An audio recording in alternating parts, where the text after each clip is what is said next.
La comida natural es un mito. En un tomate tienes más tecnología que en un iPhone 5 y además es más barata, con lo que todos podemos disfrutar de ella. No somos lo que comemos, comemos lo que somos. Así de explícito se muestra el bioquímico José Miguel Mulet en su libro Comer sin miedo, editado por Destino, que subtitula Mitos, falacias y mentiras sobre la alimentación del siglo XXI. Doctor en bioquímica y biología molecular, Mulet es profesor de la Universidad Politécnica de Valencia y dirige una línea de investigación en el Instituto de Biología Molecular y Celular de Plantas centrada en el desarrollo de plantas tolerantes a la sequía o al frío. También lleva a cabo una destacada actividad como divulgador científico. Es autor del libro Los productos naturales Vaya Timo y del blog Tomates con genes. Su rigor analítico no renuncia a un estilo irónico y divertido, salpicado de un uso inteligente de ejemplos y datos. José Miguel Mulet, bienvenido a la Biblioteca Pública de Radio Nacional de España. Hola, encantado, un placer, Manuel. Si la agricultura está en la base de la civilización, como usted apunta, parece que la valoramos socialmente poco. Pues la verdad es que sí, pero la historia nos enseña que lo que determina que una sociedad triunfe o fracase es su capacidad agrícola. Es decir, civilizaciones como Mesopotamia, los mayas, etcétera, a lo que no pudieron hacer frente fue a sequías importantes. ¿Por qué? Porque no tenían producción de alimentos y entonces la sociedad se colapsaba. Por lo tanto, deberíamos de valorarla más de lo que lo hacemos. Y últimamente la política europea no va precisamente en ese sentido, sino en el contrario. Ser agricultor en Europa cada vez es más complicado y tiene más mérito. En las 260 páginas de Comer sin miedo, usted plantea las cuestiones fundamentales para entender la alimentación de hoy día. ¿Hay muchos mitos y sobre todo muchas mentiras en torno a lo que comemos?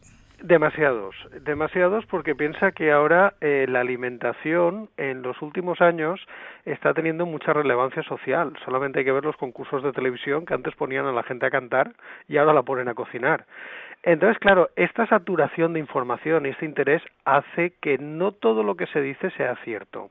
Y luego también hay un claro interés comercial, es decir, hay muchas empresas que quieren vender productos, suplementos alimenticios, dietas, y muchas veces, tal vez demasiadas, abusan de la publicidad engañosa. Hagamos un recorrido por el libro, si le parece. ¿Para qué sirve comer? ¿Por qué es importante comer bien? Es importante porque nosotros, como cualquier organismo vivo, necesitamos materia y energía. Es decir, necesitamos moléculas para que hagan nuestras proteínas, nuestros huesos, nuestras defensas, y necesitamos energía para poder construir estas moléculas y para hacer todas las funciones vitales. Eso, como las plantas, lo obtienen de la luz y básicamente del sol y de la tierra. Nosotros, como no hacemos la fotosíntesis, solamente lo obtenemos de la comida. Entonces, la comida es la base de estar vivos. Y en tiempos en los que la defensa y promoción de lo natural es constante, usted, señor Mulet, nos explica que la comida natural no existe, que es un mito. Es una falacia. La civilización en el Neolítico empieza cuando domesticamos plantas y animales, es decir, cuando nos separamos de la naturaleza. Si tuviéramos que volver otra vez a la naturaleza, a la sabana o a la selva, pasaríamos un hambre, porque piensa que las especies que nos dan de comer, como el maíz, los cereales, etcétera, son especies domesticadas. Son especies que en la naturaleza no existe. Es más, son especies que si el hombre desapareciera se extinguirían con él, porque necesitan de un hombre detrás que coja las semillas, que las cuide, que las hibride, etcétera. Entonces, en la naturaleza podríamos comer algo de caza, no mucha, y alguna planta silvestre. Pero bueno, solamente hay que ver la mayoría de tribus que todavía hoy en día viven en la naturaleza como cazadores-recolectores, presentan unos problemas de malnutrición bestiales. También critica con dureza las últimas modas alimentarias y en especial la comida ecológica. Llega a decir que la seguridad alimentaria en este tipo de productos tampoco es la más deseable. Bueno, no lo digo yo, lo dicen todos los informes de seguridad alimentaria de la EFSA. Solo hay que ver que las últimas crisis importantes que hemos tenido han sido relacionadas con la agricultura ecológica. La más notable fue la mal llamada crisis del pepino de Alemania, que no fue pepino, sino que fueron brotes de fenogreco ecológicos, y esa tuvo un coste de vidas importante, pero es que desde desde esa crisis ha habido 4 o 5 crisis también relacionadas con la agricultura ecológica que no han tenido tanto impacto en los medios porque no han tenido víctimas, sí que han tenido a gente hospitalizada, y el problema es que esa comida no es muy segura. ¿Por qué? Porque los métodos que utilizar abono de origen animal, etcétera, etcétera, son muy inseguros microbiológicamente y los datos están ahí para el que quiera verlas. Y luego aparte hay otro problema. El problema de la agricultura ecológica, el principal, es que es muy poco productiva y por eso es tan cara, porque cualquiera que haya consumido agricultura ecológica verá que los precios son mucho más caros que lo que nos cuesta la comida en un supermercado que no sea ecológico. Entonces, claro, si todo el mundo tuviera que comer agricultura ecológica o si lo planteamos como una solución global, habría gente que no podría permitirse comer todos los días, porque, hombre, estamos en crisis. Otro asunto especialmente polémico es el del uso de la química en la cocina, que muchos cuestionan. ¿Asegura usted que es imposible pretender comer sin química o sin genes? Hombre, esto es ciencia básica, incluso diría más, es sentido común. A ver, toda la materia que nos rodea, todo, está hecho de átomos y moléculas. Y los cambios en esa composición son los que estudia la química. ¿Cocinar qué es? Cuando cocinamos, cogemos unos determinados productos, que son los alimentos, y hacemos que tengan un cambio en la composición para que cambien las propiedades y para que estén más buenos. Cocinar no es más que una inmensa reacción química, y todos los procesos culinarios son reacciones químicas. Entonces, en el libro cuento que, como todo el mundo mitifica la comida de la abuela, sí que es verdad que las abuelas cocinaban todas muy bien. Es curioso, ¿no? Porque las madres siempre nos hacen comer cosas que no nos gustan, pero las abuelas todas cocinan bien. Entonces lo que digo es que la cocina de la abuela, lo que hacía la abuela, no era más que un conjunto de reacciones químicas. ¿Y el uso de pesticidas, el debate en torno a los transgénicos, cómo afecta a la comida? A ver, el uso de pesticidas, hay que decir que si uno coge un libro de agroquímica de los años 50, se asusta, se pone las manos en la cabeza de ver las burradas que se hacían. ¿Por qué? Porque no había otra cosa, porque el conocimiento científico no estaba tan adelantado como está ahora. Por suerte, desde hace unos años, las leyes medioambientales son muy, muy estrictas y cada vez es más difícil autorizar un agroquímico, incluso muchos que están autorizados se quitan, ya no porque presenten problemas, sino por la posibilidad o la sospecha que pudieran presentarlos. ¿Y cuál es la prueba o la consecuencia de esto? Pues que la EFSA sacó un informe este año y que dice que en la comida europea no hemos tenido ningún problema ni ninguna crisis derivada del uso de pesticidas en la alimentación. ¿Por qué? Porque hay muchos controles, porque los pesticidas que se utilizan cuando se tienen que utilizar y de forma segura, y por suerte los restos de pesticidas que llegan, que son mínimos, no suponen ningún problema para la salud. Entonces la gente se está preocupando por esto cuando hay otras cosas que son las que tendrían que preocuparnos. Lo mismo con los transgénicos. Los transgénicos en Europa no estamos comiendo, se utilizan para alimentación animal. Se están comiendo en muchos países del mundo, principalmente en Estados Unidos, en Sudamérica y en Asia. En 15 años no ha habido ningún problema de salud ni ningún problema de medio ambiente relacionado con transgénicos. Hemos tenido problemas con comida convencional, hemos tenido problemas muchos con ecológica, pero curiosamente la gente se preocupa de lo que menos tiene que preocuparse. Esto enlaza con el 5º capítulo de Comer sin miedo, donde usted afirma que asustar es fácil y viene a desmontar de alguna forma todas estas alertas y miedos alimentarios. Incluso ironiza sobre esas noticias que alertan de que determinado alimento puede ser cancerígeno, de que algún tipo de comida puede estar contaminada.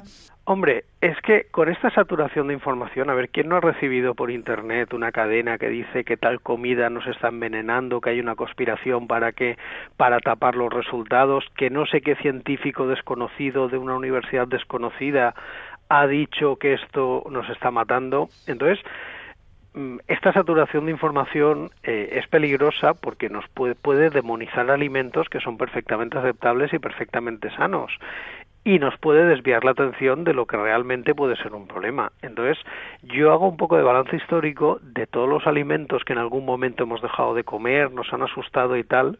¿En qué han quedado estas alarmas? Y la mayoría han quedado en nada. Es decir, alimentos que durante una época dejamos de comer, como en su día fue, por ejemplo, la carne de ternera, que estuvimos 3 meses sin comer carne de ternera por las vacas locas en Inglaterra. En España, por suerte, no pasó nada, pero estuvimos 3 meses muy asustados. Ha habido momentos que hemos dejado de comer carne de pollo por las dioxinas, momentos que hemos dejado de comer determinados aceites, determinados pescados. Y en la mayoría de las ocasiones eso no ha significado nada. Entonces yo digo que hay que asustarse solamente cuando la alarma tiene una base, cuando hay un aviso oficial y cuando hay unos datos reales, no información que nos llega por Internet que no sabemos de dónde viene. Entonces yo lo que digo que la gente se asuste solamente cuando haya un informe de la EFSA o un informe de la Agencia Española de Seguridad Alimentaria, no cuando reciba algo en la carpeta de correo o cuando alguien diga algo en un programa. ¿Hay luchas comerciales interesadas en intoxicar a los ciudadanos? En intoxicar no, porque a ver... Intoxicar en el sentido de manipular informativamente al ciudadano. A veces sí. También hay que decir que toda la publicidad alimentaria, por suerte, está muy regulada y está muy definido lo que pueden decir y lo que no. Otra cosa es que las grandes empresas siempre saben buscarse algún resquicio, utilizar términos un poco ambiguos, y entonces, por ejemplo, términos como natural, como ecológico no, porque está regulado, pero términos como de la abuela, que parece que digan algo y realmente no dicen nada. A veces incluso se utilizan términos como hecho a mano, cuando sabemos que es imposible que el producto que vendan está hecho a mano, etcétera, etcétera. Luego también hay campañas de un producto contra otro. Por ejemplo, es muy típico que cuando sale un informe diciendo cualquier producto beneficioso del vino, al poco tiempo la industria de la cerveza saca otro estudio hablando de no sé qué que es beneficioso de la cerveza. Pero, en fin, por suerte tenemos los informes científicos y podemos separar el grano de la paja, que es lo que intento hacer yo en el libro. Un libro en el que usted, señor Mulet, defiende de forma determinante que la comida hoy es más segura que nunca en la historia de la humanidad y que podemos comer sin miedo. Hombre, claro, solo hay que ver los datos. En el año 86, en España, se morían 7.000, 8.000 personas al año de tifus, de disentería o de cólera, que son enfermedades relacionadas con mala calidad alimentaria. Por no hablar de la gente que se moría de shigella, de salmonela, etcétera, etcétera. Hoy en día prácticamente nadie se muere de esto. ¿Por qué? Porque la comida es más segura que ha sido nunca. Entonces, una de las tesis del libro es que es un poco absurdo asustarse por la comida. Es decir, no, tenemos más calidad de comida que nunca, tenemos más variedad que hemos tenido nunca. Es decir, hace 50 años en un supermercado, ¿quién encontraba un mango o quién encontraba un kiwi? Es más, ¿quién encontraba un plátano? Nunca hemos podido comer tanta variedad como ahora. Lo que pasa es que a veces elegimos mal y comemos comidas demasiado grasas, pero bueno, eso ya es responsabilidad de cada uno saber elegir. Pero no hay por qué asustarse con la comida, porque la comida es muy segura en los países desarrollados. Incluso en estos países el exceso de comida, porque otro asunto espinoso relacionado con la alimentación es el de las dietas, que a veces imponen unos regímenes incluso peligrosos, porque el agua no adelgaza, ¿verdad? No, el agua no adelgaza. Por mucho que las empresas de agua mineral llevan mucho tiempo jugando con conceptos de ligera, de natural y tal, el agua es muy buena para una cosa, quitar la sed. Aparte de eso, no hace nada más, ni adelgaza, ni cura enfermedades, ni nada. Es decir, a ver, si tú en vez de comerte una hamburguesa te bebes un vaso de agua, pues sí, engordas menos, pero no por el agua, sino porque no te has comido la hamburguesa, ¿vale? Pero si te bebes el vaso de agua y la hamburguesa, engordas igual. Entonces, estas cosas son las que a veces confunden. Beber mucha agua entre comidas, beber mucha agua comiendo, beberte el agua antes o después de la comida, da igual. Lo que importa es lo que te comes, no lo que te bebes. ¿Cómo podemos descubrir cuando nos estafan? Pues hay varios métodos. Primera, si el que te está recomendando la dieta no es un médico, no es un dietista, nutricionista acreditado, primera cosa que tienes que tener la sospecha. Otra cosa es que también hay médicos o también hay dietistas que no recomiendan las mejores dietas. Segunda, si la dieta te tienes que tomar o comprar suplementos, pastillas, etcétera, etcétera, es que no estás teniendo una alimentación equilibrada. Por lo tanto, algo le falla a la dieta, y una de dos. O te están timando para que compres las pastillas y esas pastillas no hacen nada, o si las pastillas realmente son necesarias es que no estás siguiendo una dieta equilibrada. Siguiente cosa que nos tiene que hacer sospechar. ¿Y cuál es la base de una dieta equilibrada? Que parece que es la aconsejable. comer de todo en las cantidades justas, comer menos grasas saturadas y comer más frutas y verduras. Estos consejos son básicos para cualquier dieta. A partir de ahí, ya dependiendo de cada uno, dependiendo del sobrepeso que tenga, dependiendo si tiene alguna característica como diabetes, intolerancia a la lactosa, celiaquía, ya se puede apurar. Pero en general, un consejo muy básico y muy general sería comer menos grasas saturadas, comer de todo y comer más fruta y verdura. Que en la dieta española estamos comiendo menos fruta y verdura y estamos comiendo sobre todo muy poca fibra últimamente. También entra usted a analizar las limitaciones alimentarias que han impuesto a lo largo de la historia determinados grupos sociales o religiosos. El rechazo a la carne de cerdo de judíos y musulmanes, la dieta vegetariana, el crudivorismo. Sí, esto lo digo porque ahora hay una cierta moda, una cierta tendencia de que algunas dietas que siguen algunas religiones o que siguen algunos movimientos filosóficos, porque el vegetarianismo lo propugnan religiones, pero también lo propugnan filosofías, dicen que son mejores para la salud.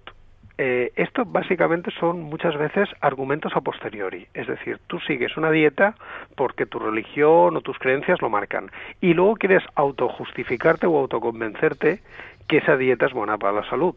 Entonces yo he mirado los estudios y los análisis científicos que hay y en la mayoría de los casos no es cierto. Es decir, hay dietas que son más o menos radicales, hay dietas que pueden tener algunas ventajas, pero también tienen algunos inconvenientes. Y entonces, en general, la dieta que sigue un musulmán o un judío que no come carne de cerdo o la dieta de un vegetariano no tiene por qué ser mejor que la dieta de una persona que no siga ninguna religión y que coma de todo, incluso alimentos prohibidos. Incluso algunas dietas son bastante peligrosas. Me refiero, por ejemplo, ahora se ha puesto de moda el crudivorismo. Decir que lo más sano es comérselo todo crudo. No es cierto. ¿Por qué? Porque cocinar los alimentos es la medida más elemental de higiene alimentaria. Es decir, cuando no tienes ninguna medida de higiene, simplemente el hecho de calentar los alimentos mata a muchas bacterias patógenas. Y luego además que es una moda que parece que sea más antigua y tal, cuando todo lo contrario, es muy reciente. Todas las civilizaciones han cocinado los alimentos, incluido los neandertales, es decir, ni siquiera los humanos son los únicos que han cocinado. Otro avance cuestionado es el uso de los conservantes y colorantes. ¿Son peligrosos como nos advierten a veces o son una garantía de seguridad? Al contrario, yo prefiero tener una comida con conservantes que tener una comida con salmonela. De hecho, así titulo el capítulo, más vale conservante en mano que salmonela volando. Porque es que a mí lo que me preocupa es que la comida no tenga conservantes. Hay que decir que los conservantes se han utilizado durante toda la historia de la humanidad. A ver, una mermelada no es más que una conserva de fruta. Un escabeche es lo que se hacía para conservar el pescado con ácido acético, con vinagre, que es un conservante que se utiliza actualmente hoy por la industria. La diferencia de ahora es que ahora sabemos qué conservantes ponemos, en qué cantidad ponemos y sabemos que no los ponemos en cantidades que son seguras. Antes lo hacíamos a lo loco. Entonces, ¿por qué la gente quiere cosas sin conservantes? Para empezar, sin conservantes realmente no existe, porque es que la comida se hace mala, se puede contaminar y puede generar problemas de salud muy importantes. Otra cosa es que la legislación de conservantes está muy definida de lo que es un conservante y de lo que no, y muchos fabricantes lo que te hacen es ponerte conservantes que no hay que etiquetar como conservantes. Por ejemplo, la vitamina C es un antioxidante que está catalogado como conservante, pero bueno, si pones con vitamina C añadida te puede hacer la función de conservante y pones que le has añadido vitaminas. El conservante más típico para la carne son los nitritos.